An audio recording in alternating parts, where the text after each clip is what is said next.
We were talking prior to the broadcast just about the mindset. A lot of people are like, well, I got to get 3 estimates. And what can happen in y'all's industry with that situation? It is the 3 estimate plague, I call it. So oftentimes people just believe that they need to get 3 estimates.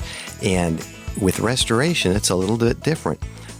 We tell the people and we tell them, we're not suggesting just because it's us. If you pick another contractor, I'd give you the same advice.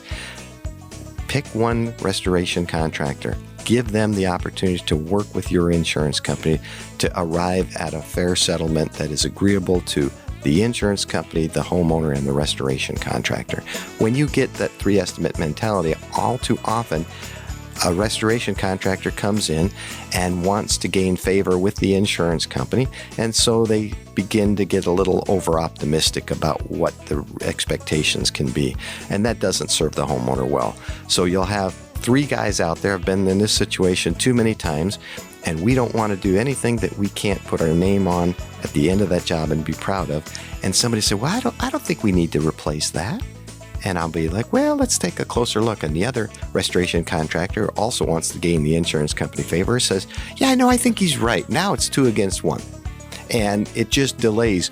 We're going to eventually prevail, but it may take pulling in an engineer or some other testing that causes delays.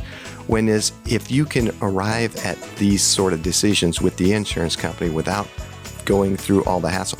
And a restoration estimate might be 100+ pages for a simple house fire.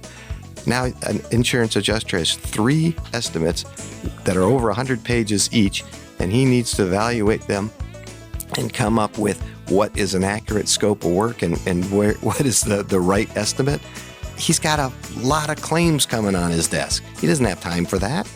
And so all too often, the best one appears to be the lowest one. And that's always not in the homeowner's best interest. If it's missing scope items, then it's not the best one, even if it's the best price.